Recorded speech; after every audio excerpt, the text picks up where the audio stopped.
Il y a 6 ou 7 laboratoires pharmaceutiques qui se font concurrence, qui se tirent la bourre pour être celui qui va avoir le vaccin le plus efficace. Franchement, moi, ça me fait vomir cette histoire. Et on est face à un fléau.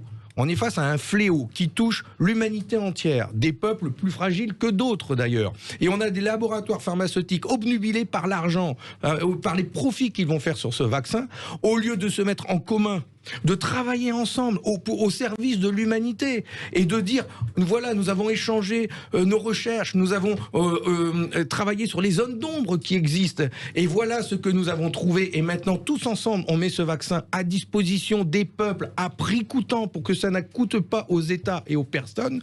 Ça aurait été beau. Mais là, je rêve. Mais on parle d'entreprises privées, surtout, dont l'intérêt est effectivement de faire des profits.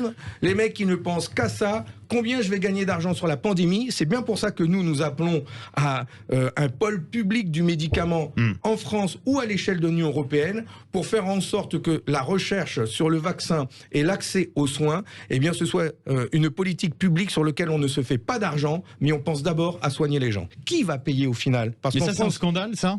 Mais bien sûr. Mais enfin, vous vous rendez compte, les dizaines, les centaines de milliards d'euros de bénéfices qu'ils vont se faire sur notre dos, les contrats qui ont été placés par la Commission européenne avec chacun de ces grands laboratoires pharmaceutiques, nous n'en avons pas connaissance. Nous ne connaissons rien de ces contrats. Il paraît qu'il y a des clauses d'indemnisation en cas de problème sur ces vaccins, qui fait que les laboratoires sont totalement dédouanés, et en cas de problème, c'est aux États de payer. Moi, j'aimerais bien savoir, c'est quoi les problèmes? Quel niveau de responsabilité? Combien il faudra payer? C'est quand même notre argent, c'est quand même les deniers publics. On parle de... Si c'est pas les Français qui payent le vaccin, c'est la sécurité sociale. La sécurité sociale, elle n'est pas financée par le bon Dieu, elle est financée par nos cotisations sociales. Les vôtres, les miennes, celles de votre patron. Et ça finance la Sécu. Ça va coûter 1,5 milliard l'accès au vaccin. Ça va coûter quand même. Mais moi, j'aimerais bien savoir quelle est l'efficacité totale, quelles sont les indemnisations, quelles sont les responsabilités. Enfin, c'est quand même incroyable. Pourquoi on va alors... S'il y a des prix de vaccins qui va de 1 à 8, on a acheté beaucoup de plus cher, beaucoup de pas cher. Pourquoi? Comment? Sur quelle base?